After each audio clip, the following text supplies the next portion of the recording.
Hallo liebe Freunde, wer von euch hat nicht auch schon einmal gesagt, ich möchte am liebsten im Erdboden versinken? Aber die interessante Frage, können das eigentlich auch Gebäude, gar ganze Kirchen einfach so im Erdboden versinken? Wenn es euch interessiert, dann bleibt dran. Ich wünsche euch viel Spaß beim Anschauen.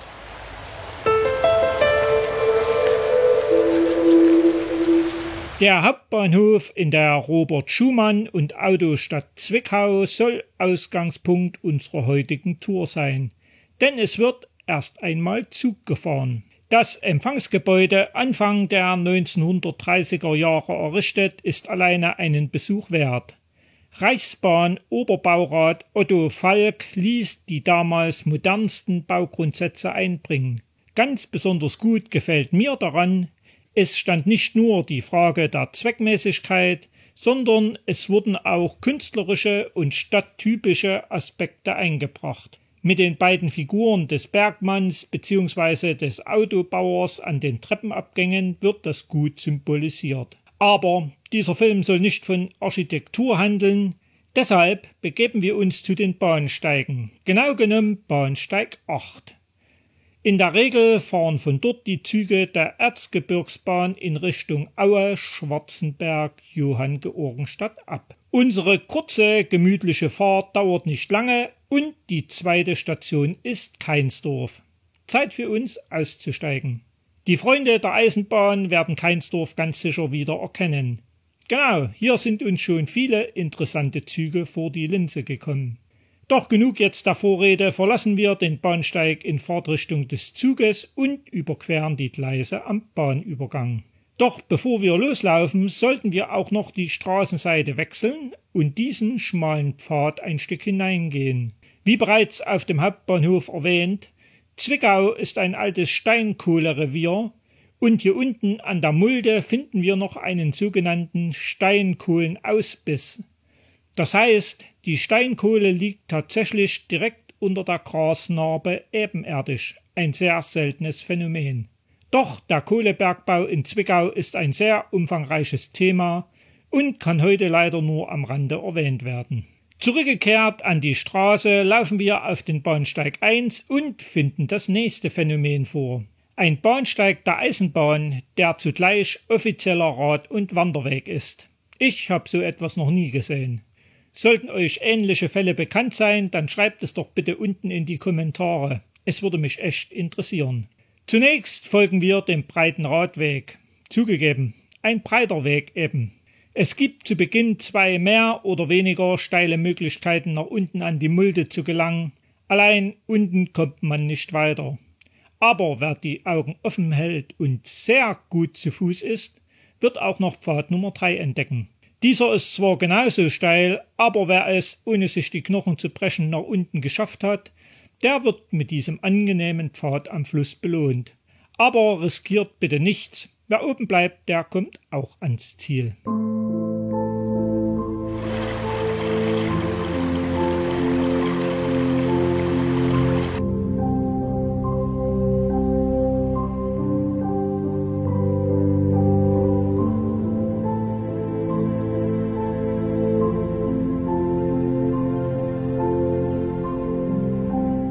Schließlich sehen wir auf dem gegenüberliegenden Ufer den Ortsteil Bockwar.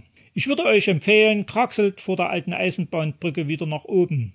Natürlich kann man unten weiter der Mulde folgen, aber ihr würdet wirklich etwas verpassen. Denn geht man über die Brücke, übrigens eine der vielen früheren Eisenbahnbrücken der Steinkohlenbahn, kommen wir nach einigen 100 Metern an die Bockwarer Matthäuskirche. Und damit stehen wir vor des Rätsels Lösung. Diese Kirche, 1853 bis 1856 im neugotischen Stil erbaut, ist tatsächlich in den Jahren von 1903 bis 1947 um knapp 10 Meter versunken.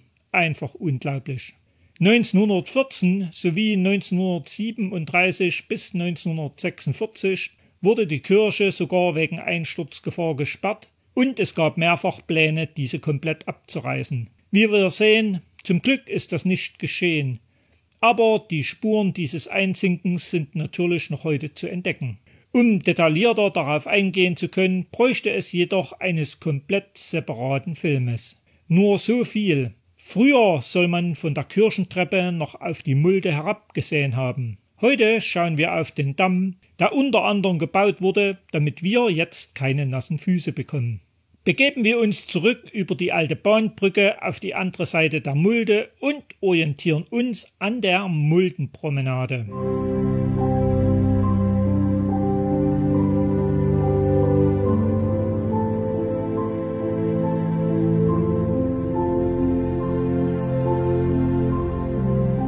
Eine interessante Tafel findet sich am Weg. Das skandinavische Eis zur Eiszeit hat hier ihr Ende gefunden und ist nicht weiter südlich gelangt. Bemerkenswert. Die Mulde war also quasi eisfrei. Wer glaubt, am anderen Ufer sei einfach ein bewaldeter Hügel, der irrt. Dort befand sich von 1861 bis 1963 das zweitgrößte Zwickauer Steinkohlenrevier August Bebel. Man findet in diesem Gebiet logischerweise viele alte Relikte, wie zum Beispiel einen alten Bahndamm und natürlich diese Halden. Habt ihr Interesse, dann können wir uns dieser Thematik gerne später noch einmal widmen. Jetzt verlangt etwas ganz anderes unsere Aufmerksamkeit, nämlich diese Brücke, der Röhrensteg. Was es mit dem Grundprinzip der alten Wasserversorgung mittels hölzerner Rohrleitung auf sich hat, das hatte uns Steffen Trainert bereits auf unserer Exkursion im Zeisischwald Chemnitz erklärt. Ähnliches gab es auch hier in Zwickau.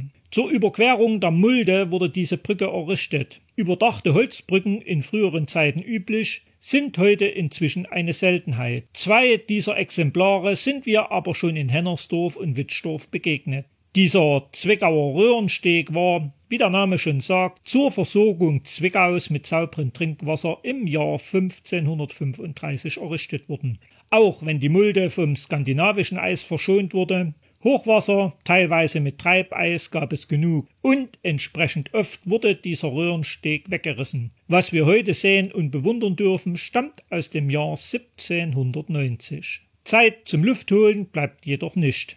Drehen wir uns um, sehen wir bereits das nächste Highlight, nämlich das historische Dorf Zwickau. Und das solltet ihr nicht links liegen lassen, auch wenn es kein Museum ist. Doch was verbirgt sich sonst dahinter? Es ist ein Jugendclub der besonderen Art. Die Initiatoren versuchen den Besuchern, zum Beispiel Schulklassen, Familien etc., das natürliche Leben, die Natur wieder nahe zu bringen. Dabei stehen beispielsweise für die ältere Generation selbstverständliche Fragen, heute jedoch oft vergessen wie wird das Korn zu Brot im Mittelpunkt. Doch lassen wir die Initiatoren selbst zu Wort kommen. Herzlich willkommen im historischen Dorf Zwickau.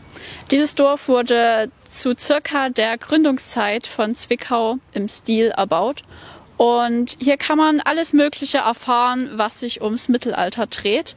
Man kann zum Beispiel die schönen Tiere angucken oder die schönen Gebäude im Stil von 1118.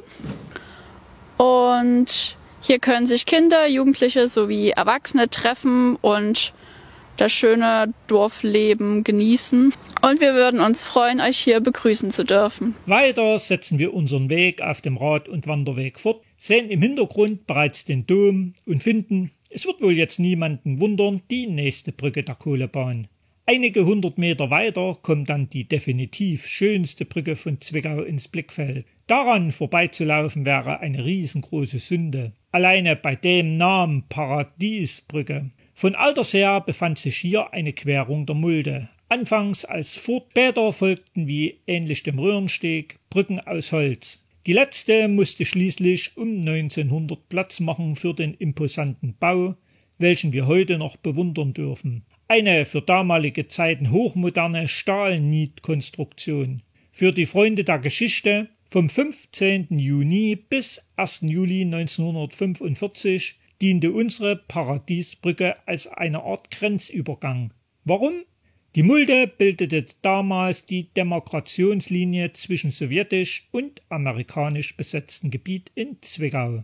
Offen ist nun nur noch die Frage, woher der Name für diese zugegeben sehr paradiesisch gelegene Brücke herrührt. Die Legende erzählt, als Martin Luther in Zwickau weilte, wurde dieser von wütenden Franziskanern in einen Hinterhalt gelockt. Da er sich gegen die bewaffneten Mönche nicht wehren konnte, floh Luther über die Muldenbrücke in das erstbeste offenstehende Haus. Drinnen soll er ausgerufen haben: Gott sei Dank, dass er mich dieses Haus finden ließ, denn wahrlich, es ward mein Paradies. Das Wirtshaus hieß von Stund ab das Paradies. Auch wenn das Wirtshaus heute nicht mehr existiert, die Brücke durfte den Namen erben. Zurückgekehrt auf das andere Flussufer erreichen wir schnell die altehrwürdige Innenstadt. Wir dürfen den wohl bekanntesten Sohn Zwickaus, Robert Schumann, begrüßen, sehen das wunderschön sanierte Gewandhaus, das Rathaus, den Dom und so vieles andere. Die Zwickauer Altstadt mit seinen schönen Gassen und Plätzen ist es wert, sich einmal länger anzuschauen. Wir wollen aber zurück zum Bahnhof, und was bietet sich da förmlich an? Klar, die Bahnhofsstraße. Und diese finde ich ebenfalls sehr angenehm und sehenswert. Schließlich erreichen wir unseren Ausgangspunkt, den Hauptbahnhof. Ich hoffe, ihr hattet Spaß an dieser Wanderung, auch wenn sie diesmal ein wenig städtisch geprägt war. Wenn ja, dann würde ich mich über einen Daumen nach oben sehr freuen. In diesem Sinne, bis bald zur nächsten Wanderung oder Eisenbahnhighlight. Ciao!